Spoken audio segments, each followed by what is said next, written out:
I spent my Saturday morning digging through bins and filling up my cart at the Goodwill Outlet where you pay by the pound. Come thrift with me and see if the finds are worth the chaos. Hey guys, it's Natalie, and today we are thrifting at the Goodwill Outlet where you pay by the pound, specifically looking for items to resell on apps like Poshmark. This is episode 3 of Thrifting to Fund the international thrift trip that I'm taking with my best friend. So let me give you an update on the progress we have made so far. As of today, February 16th, my current sales on Poshmark amount to $3,249.40.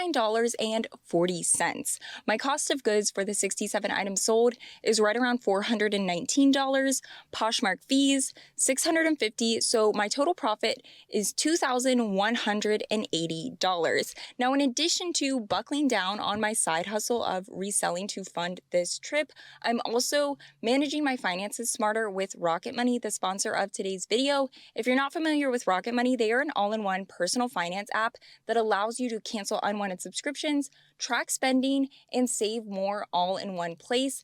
I've personally been using Rocket Money for over 4 years on my own dime. I genuinely love this app so much. So let me tell you about some of my favorite features. Number 1, canceling unwanted subscriptions. Once you connect your accounts to Rocket Money, it creates a list of all the subscriptions you're signed up for, and then you can easily go through and select the ones you no longer want to be a part of and paying for. And a lot of times, Rocket Money can cancel them right there in the app with just a few taps. This has truly saved me on so many occasions as somebody who loves to sign up for free trials, but is super forgetful. The next thing I love is tracking spending. It shows me where all of my money is going in real time and then creates spending categories so I can get a lot of info and insight about my spending and then create budgets with that information. I did not think that I was really dining out that much, but after assessing my spend at the beginning of the year, I realized my little treats that I was getting before and after thrifting were really adding up. So I've been making sure I bring my own coffee and my own snacks, and I'm saving an average of $25 a week, which I've had Rocket Money automate into savings with the smart savings feature. There are seriously so many other features I could go on about. Rocket Money is amazing. People can save up to $740 by using all the premium features. Take control of your finances and sign up for Rocket Money with the code rocketmoney.com/curated to get started for free. Now let's go see what all we can find at the Goodwill Outlet today.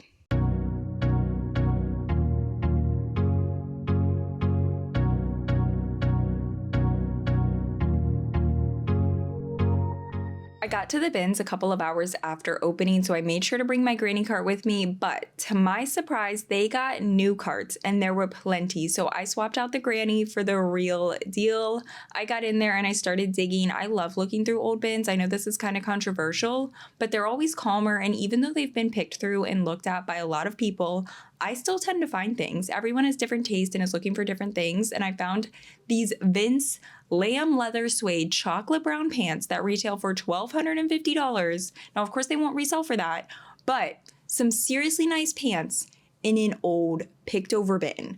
I didn't end up finding anything else too crazy in that bin, so on to the next. This American flag sweater is very Pinteresty, more of a style-based pickup rather than a brand one, since Croft & Barrow is often sold at Kohl's, and unfortunately very fake Hermes scarf. I'm a sucker for unique handmade pieces, and this crochet rainbow afghan was too good to pass up. I found some older Anthropology and Free People, but none were worth picking up in my opinion. They rolled out some new bins. I know my footage doesn't often look like it, but this place is crowded. So one of my best tips for shopping new bins is to leave your cart against the wall and use an IKEA bag to hold your finds. Amid the chaos, I pulled out some great pieces. Vori, Vince, Theory, new with tags Free People, and a 100% linen romper.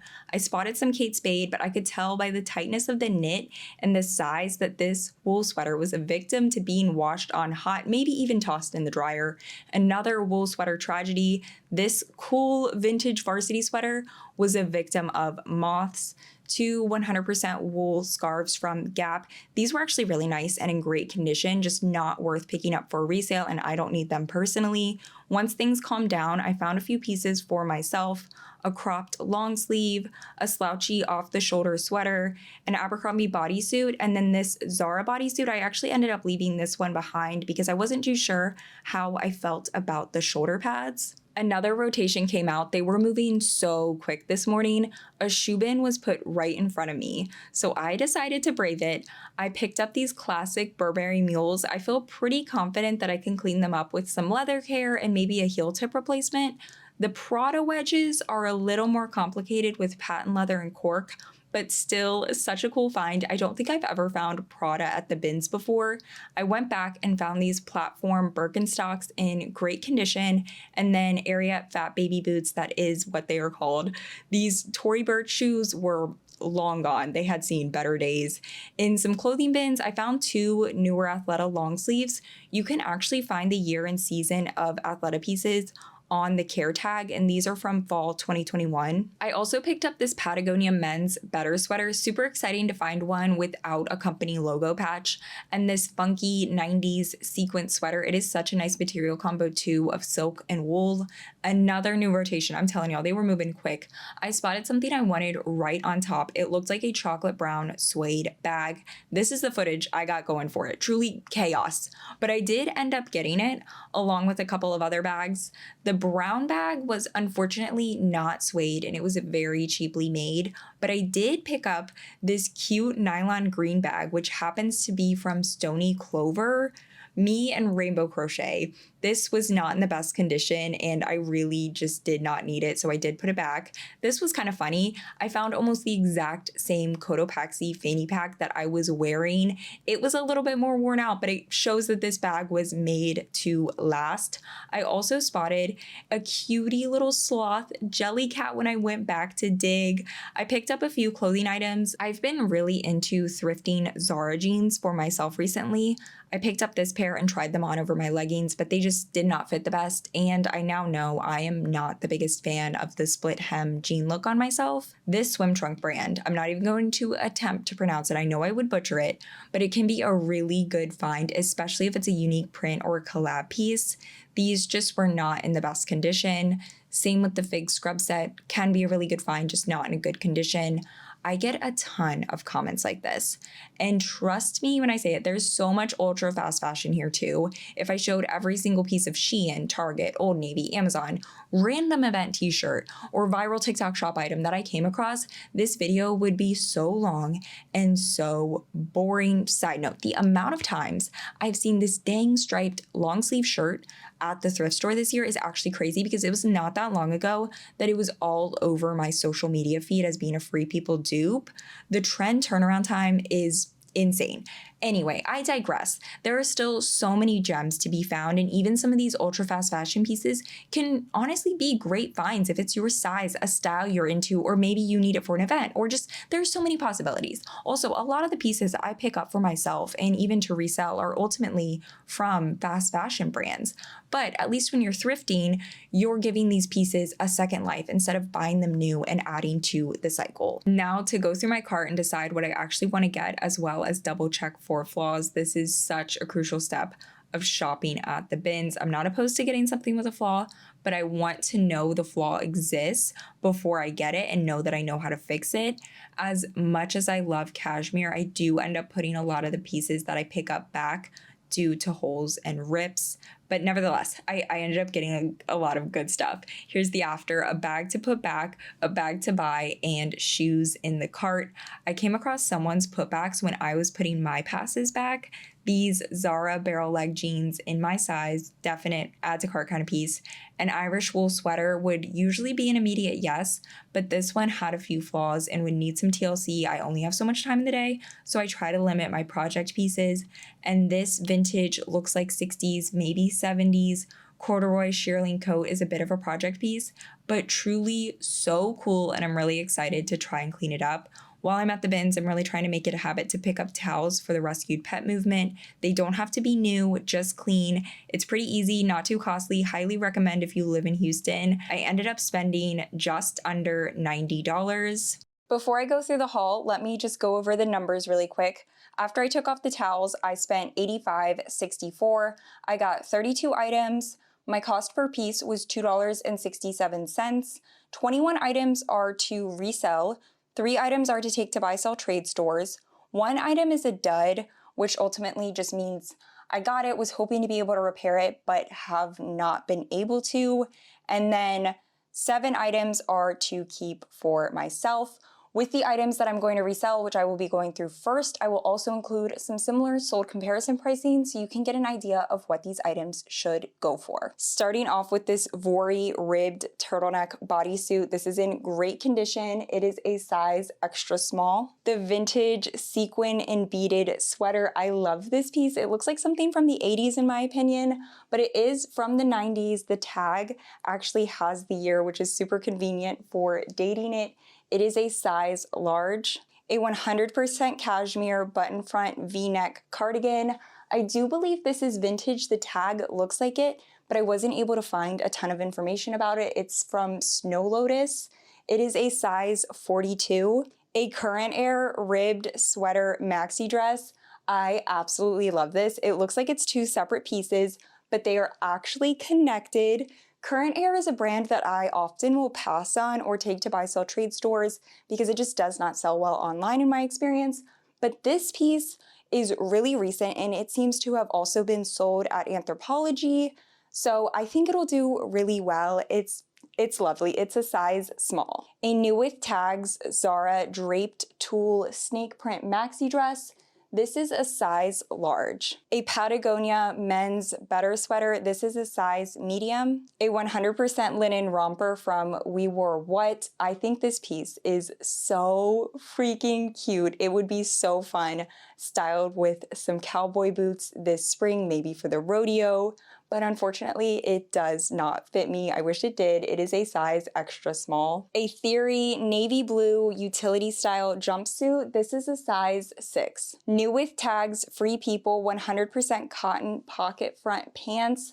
These are a size extra small. The Vince chocolate brown lamb leather suede pants. These are a size small. The 2 Athleta long sleeves. This blue one is a size 1X. And this mauvey pink one is a size 3X. Athleta is a brand that I will often pass on or take into buy-sell trade stores. I am going to list these online because they are a newer style. These are in great condition, and I know personally, I buy all of my Athleta pieces on Poshmark or ThredUp, so I think these have the potential to sell fast. If they don't sell in a few months, then I will definitely take them into buy-sell trade stores. New with tags, Theory long sleeve black A-line dress. This is a size 00. Some Spanx chocolate brown faux leather pocket skinny pants. These are a size large. The 2 accessories I picked up, this Stony Clover nylon green handbag, and then this J. Hilburn 100% cashmere simple scarf. Sorry if it's a little wrinkled, it was on the hanger. So I did pick up all the shoes that I showed off in the video, the Ariat Fat Baby boots, the Birkenstock chunky sandal, the Burberry wooden mule, and then the Prada wedges. The Burberry mules I'm still working on fixing. The Ariat Fat Babies and the Birkenstocks will be immediately listed. And then the Prada wedges I'm going to just list as is. I personally don't really know how to repair patent leather, but I think these would be a really fun project. I'm just going to list them low for somebody to kind of tackle on their own. The last piece for resale is the rainbow crochet Afghan. I think this is so fun and funky. I measured it and I think it would best fit a twin bed, or of course it could also be used on like the end of a bed or on a couch. The dud piece is the shearling corduroy coat. I was so hopeful that this would clean up, but it just has not. The shearling felt kind of grimy when I was looking at it at the bins, and I was like, well, that makes sense, right? It's probably just been sitting around for a long time and it's literally been in the bins. It just needs a good wash. So I washed it on cool, gentle. The shearling still felt kind of grimy. I brushed it out, no luck. So I was like, well, maybe I can use some carpet cleaner. Did that, still no luck. It just has this feeling of just grime. I can't get it out, and I can't sell a piece like that because it's just kind of gross, even though it literally is clean. I've washed it multiple times now. But that's what happens. That's why I try to limit my project pieces because they do take a lot of time, a lot of work, and they're a gamble. Sometimes they work, sometimes they don't, and this is a case of it just not working. The 3 pieces that I'm going to take into buy-sell trade stores like Clothes Mentor or Buffalo Exchange. I've talked about this before, and I keep a little bin. Once the bin's full, I will take it in to sell. I've had a few questions about buy-sell trade stores, so let me try to answer them real quick. One question is how do I know what to bring in to buy-sell trade stores to sell in the first place? And I would say it's really similar to knowing what to resell. It's current brands, styles, etc. And a lot of times buy-sell trade stores will actually have buying lists that they're looking for. I know Clothes Mentor and Crossroads for sure have that. Buffalo Exchange will sometimes post on their Instagram, but you can always call the store to ask if they're looking for anything specific. And then how I decide what I'm going to sell at a buy-sell trade store versus sell myself is pretty much down to the price that it would sell for. All of these pieces would probably sell for far less than $20, which is just not worth my time listing, photographing, shipping, etc. So these are the pieces that I'm going to take in to sell. The American flag Croft & Barrow sweater, so cute, just not a high-end piece. An Abercrombie & Fitch Soft AF wrap front tank top. And then the Abercrombie & Fitch Soft AF bodysuit. This just did not end up fitting me, but Abercrombie & Fitch sells really well at buy-sell trade stores. Now we have the 7 pieces for myself. I really need to do a cumulative try-on thrift haul soon. I've just been hyper-focused on thrifting to fund the international thrift trip. And also, I got really sick for about 2 weeks, so I feel like my content schedule got kind of thrown off. But anywho, cumulative try-on thrift haul coming soon. So I'm just gonna run through these briefly. A Y2K boat neck striped sweater. This was literally on my Thrift Wish manifest list. How good is this? I love it. Another piece on the Thrift Wish manifest list. Okay, it doesn't look good on the hanger, but a slouchy off-the-shoulder gray sweater, a couple of basics, a Vince turtleneck tank top, and then a Zara cropped long sleeve, the Zara barrel leg green jeans, a vintage Guess skirt. The last piece is this Zara linen blend side cutout maxi dress. The coolest part on this is the rock beads on the straps. It looks a little sheer with the lights behind it. I'm hoping it's not. I haven't tried it on yet. I feel like it just got done washing everything. I did photograph the items for reselling, but I'm long overdue for a thrift try-on haul, so definitely stay tuned for that. We're gonna do that. I am so excited to get these items listed and keep chugging away at funding the international thrift trip. Definitely check out Rocket Money, the sponsor of today's video. I seriously love that app so much. Thank you guys so much for tuning into my channel. Once again, I cannot wait to be back here with more thrifty content soon. Bye!